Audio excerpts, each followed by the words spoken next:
नमस्कार दोस्तों। आज की कहानी है एक ऐसे विचारक के बारे में जिसने हमारे मन के गहरे रहस्य को उजागर करने की कोशिश की थी। ये थे सिगमंड फ्रॉयड और उनकी सेक्स थ्योरी यानी मनोविश्लेषण में कामिच्छा और बचपन की इच्छाओं पर आधारित समझ। ये जितनी विवादित रही उतनी ही प्रभावशाली भी थी। अगले कुछ मिनट में हम एक दिलचस्प लेकिन सावधानीपूर्वक कहानी सुनेंगे कि क्या है लिबिडो, काम ऊर्जा, क्या है बचपन के मनोवैज्ञानिक चरण, क्यों बनती हैं आदतें और कैसे काम करती हैं हमारी छुपी हुई इच्छाएं। दरअसल फ्रॉयड ने मनोविज्ञान की दुनिया में एक क्रांति ला दी थी और उनकी सबसे चर्चित खोज थी साइकोसेक्सुअल डेवलपमेंट थ्योरी। हाँ दोस्तों, ये वही थ्योरी है जिसमें वह बताता है कि हमारे बचपन की इच्छाएं और अनुभूतियाँ कैसे हमारी पूरी पर्सनालिटी को शेप करती हैं। तो चलिए आज हम फ्रॉयड के इस थ्योरी के हर स्टेज को कहानी की तरह समझेंगे। दरअसल 19वीं सदी के अंत और 20वीं सदी की शुरुआत में रहने वाले मनोवैज्ञानिक सिगमंड फ्रॉयड ने साइको एनालिसिस की नींव रखी थी। वे मानते थे कि हमारा बड़ा हिस्सा अनकॉन्शियस यानी अवचेतन में छुपा होता है और यही हमारी भावनाओं, सपनों और व्यवहार को गुप्त रूप से दिशा देता है। फ्रॉयड ने कहा था कि मानव ही मन की ऊर्जा का सबसे बड़ा स्रोत है। लिबिडो, जो सिर्फ शारीरिक नहीं बल्कि रचनात्मकता, प्यार, महत्वाकांक्षा जैसी मनोवैज्ञानिक ऊर्जा का भी आधार है। फ्रॉयड ने मन को 3 हिस्सों में बांटा था, जिसमें ईड, ईगो और सुपर ईगो आते हैं।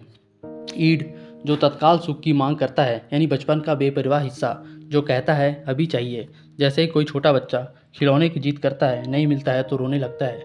फिर आता है ईगो यानी यथार्थवादी प्रबंधक, जो तय करता है कि क्या, कब, कैसे संभव है। फिर आता है सुपर ईगो, नैतिक प्रहरी, जो कहता है कि क्या सही है या क्या गलत है। कहानी का मुख्य तनाव यहीं पैदा होता है। ईड चाहता है, सुपर ईगो रोकता है और ईगो बीच में संतुलन बनाता है। तो आइए अब हम उनके साइको सेक्सुअल थ्योरी के हर एक स्टेज के बारे में जानने की कोशिश करते हैं, आखिर उनकी ये थ्योरी क्या कहती है।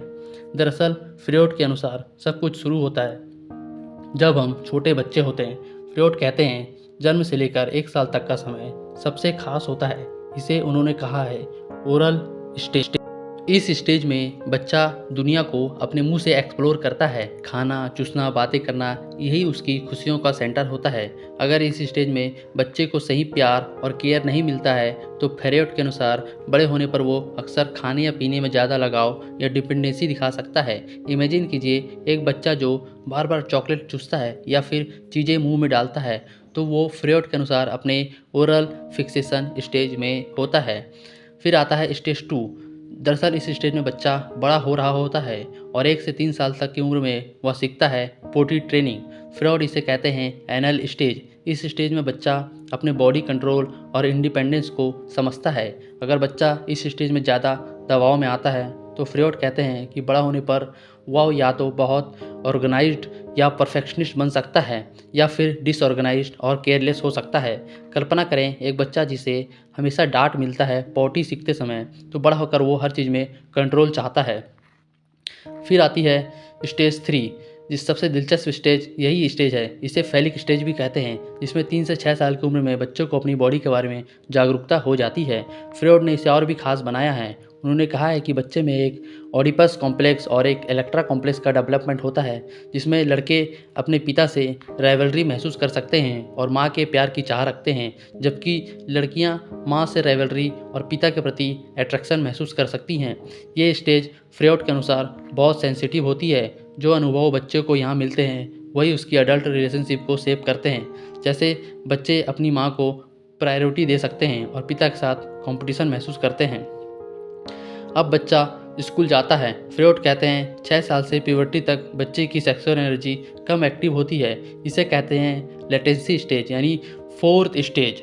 इस समय बच्चे का फोकस सीखने, दोस्त बनाने और हॉबीज़ पर होता है। फ्रॉयड के अनुसार ये स्टेज पर्सनालिटी और सोशल स्किल्स को मजबूत करती है। सो इमेजिन एक बच्चा जो स्कूल में फ्रेंड के साथ खेलता है और अपनी हॉबीज़ डेवलप करता है, वो लेटेंसी स्टेज में होता है।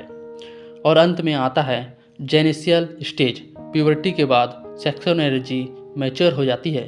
तो फ्रॉयड कहते हैं कि अब व्यक्ति रिलेशनशिप और एडल्ट लाइफ के लिए तैयार हो जाता है। अगर पिछली स्टेजेस सही तरीके से कंप्लीट हुई हों तो व्यक्ति इमोशनली हेल्थी और सोशली बैलेंस्ड बनता है। अगर किसी स्टेज में फिक्सेशन हो गया हो तो एडल्ट लाइफ में चैलेंजेस आ सकते हैं, जैसे रिलेशनशिप इशू हो सकता है या सेल्फ कंट्रोल प्रॉब्लम हो सकती है। तो फ्रॉड की थ्योरी बताती है कि हमारे चाइल्डहुड एक्सपीरियंस हमारी पूरी पर्सनालिटी को शेप करते हैं।